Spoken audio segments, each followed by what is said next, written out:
Holy shit. So is it real time? Yeah, move it. Yeah. So I put this here. Dude, that is so cool. Thinking that, like right about there-ish. And that should give us full range of 5G. Yeah. So the high speed right here, and then high speed right here in the center. So they should overlap. Chris is like 22 times optical zoom or something ridiculous.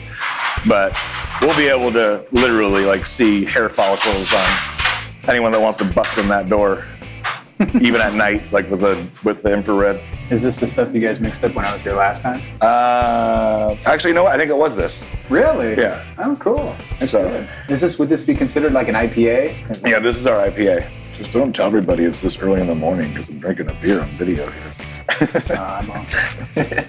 This is late afternoon. I start at like 9. I'm pathetic, dude.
So quiet, it feels weird.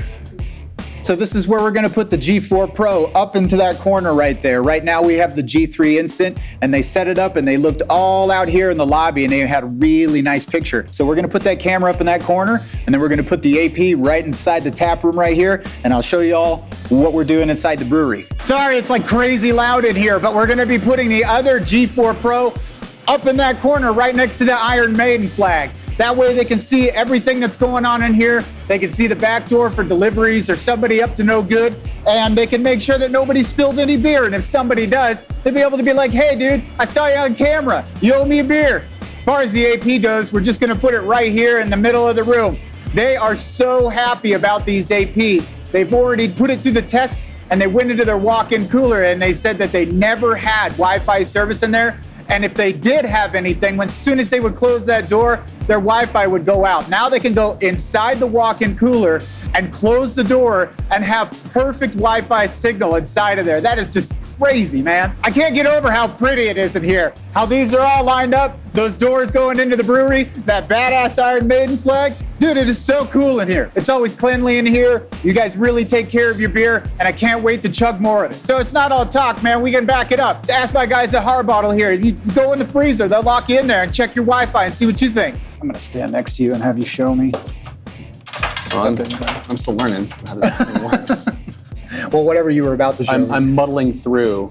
How many devices do you guys have on your network so far? Right now, easy. I can tell you. So I have 9 Android devices, 4 Windows devices. I've got 2 Linksys, 1 Apple, and then 7 Oh, others. wow. I didn't even think about that. So I can see in the client devices what I have going at a given time. And it tells you what operating system it's using? It tells me what operating system it's using, because each one will use a different amount of power. And then I can even go down and I can expand upon that even more. So I can view the traffic, and from here I can see, okay, well, most people are going to, this person's going to Amazon. There's some people have gone to Amazon. There's some people have gone to a secure protocol or have gone to, whatever.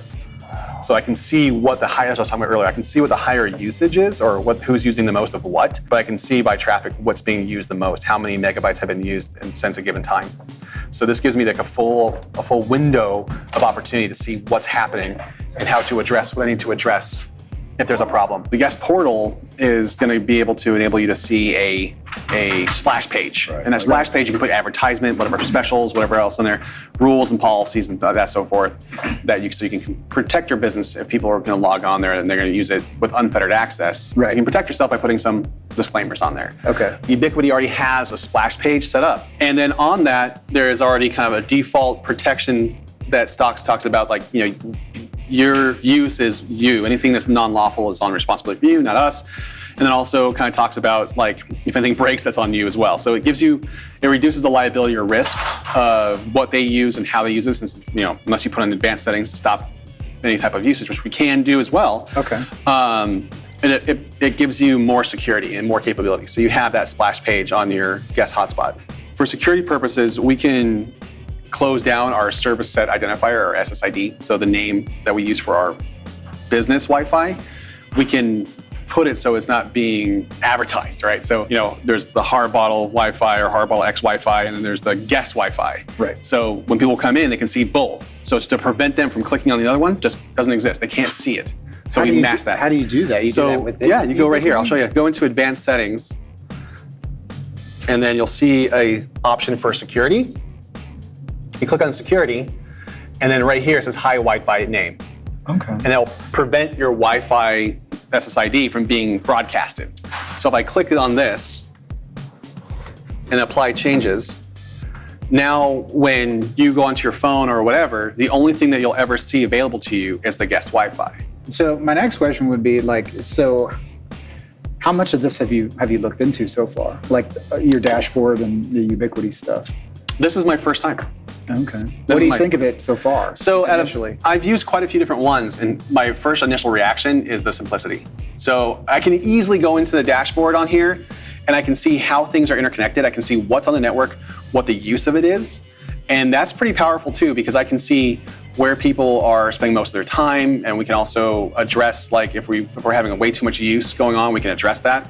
But it's just glancing at the topology of the network is also huge. I click on one button, I can see what is on our network, all the way from the UDM Pro to the USW switch, and then I can see from that, I can see all of the different elements on the network. And I can kick things out if I want to, but I can also see where all the use is. And I can see what their connections are. So that's a huge thing to be able to see just at a glance. And then as we add access points, as we add on different cameras, each one of those onto our network that's hardwired, we'll be able to see and be able to address if we ever need to. And we can see where things are going wrong. If there's not a connection to it, there's a problem. So it really simplifies the overall connection to it, but I can see everything. So it's really a great way to not only be able to address issues, but see how your network is being utilized and consumed. So if you need to make some adjustments, if something's going rogue, it's right there. You can see the downlink and uplink connection of each item. That's a really powerful tool, because then you can, like I said, you can make whatever adjustments you need to. There's a lot of business internet companies that are out there that have 9,000 different types of security features. They have different sort of software-defined networking systems and all this type of stuff. That's great. But out of those 9,000 different security features, we only really needed maybe 10 or 12 or whatever. And to find something like that, to make a simple adjustment, you had to know how each one of those things interacted. You had to know kind of nuts and bolts. You had to be more of an IT professional. Not every company wants to pay someone to do that. And they just need some of the basic and some of the stuff that's most commonly used to be easily found. And that's what Ubiquiti does. It's easy to find all of those different types of features versus having to go into 5 different levels of the dashboard to make some adjustments. Just for the first time using this, I was able to activate 2 cameras. I was able to look at our topology. I was able to see how our network is interacting, our speed, block our SSID, do all of that. And that was the first time I've ever seen it. So it's laid out in such a fashion that makes the capabilities of a non-technical person to be able to use it right off the bat. That's a big difference from what we had. We really had to, you had to know more. You couldn't just do it. Where I feel confident and comfortable just saying, that I don't need to be the one to do something or something like that. Mike can do it, any of us can do it. It's really easy. And that makes makes making decisions and making adjustments super simplistic. Mike and Sam, you guys are so damn cool, man. Your beer is delicious. Your establishment is super cool. I can't wait to come in there and hang out at some of your events, maybe check out the next concert. But for everybody watching this, thank you so much for your support. I couldn't do this without you. It feels really awesome to be able to help out small businesses and help out people, viewers like you, just like PBS. What does PBS stand for? Public Broadcasting System. So I am so grateful for the opportunity to be able to do this Lone Wolf DIY stuff. I am able to help out people online that I don't know. I'm able to help out small businesses in my community by showing them that they have a bug in their eye.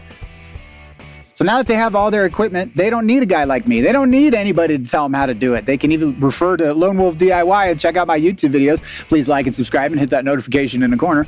Or they can go to Ubiquity's website, and Ubiquiti has all kinds of tutorials right there. So it makes me so happy I was able to help out my local folks like Justin over at Arts Pit Stop or Sam and Mike over at Harbottle. These guys already have their work cut out for them for how difficult it is right now running a small business in this country. But I'm so happy that we were able to provide them with at least a little bit of relief by helping them build their own network without having to subscribe or pay somebody else to do it. If you've got a small deployment like I did, I was able to use Design Center and build a real quick setup in 5 minutes. And I was able to send it to them. They told me it looks good. And then once I got there, we kind of talked about where the equipment should be, and they were able to make those adjustments live right in front of me on their laptop. So thanks again, everybody, for checking out the channel. I really appreciate your guys' support, and I could really get that bug out of my face. So thanks, everybody, for watching. You man. So, anyway, so I'm so passionate about this, guys. I really want to help out small businesses. I am just so loving building this channel and doing all these fun videos, and your guys' support has meant so much to me. Thank you so much. Really, man, I'm not trying to be silly. I'm not trying to be cheesy. It really does help me out, and this is kind of giving me a new lease on life. I'm helping out people online, helping out people in my community, and it feels real good, man. So please like and subscribe and hit that notification thing in the corner. I want to keep making videos, and I can't do it without your guys' support. So thank you so much for being here. Thanks for checking out the channel. Make sure to come back and see me, and have a nice day. It's bigger than I thought it would be. Yeah, that's a huge cannon. That's what she said.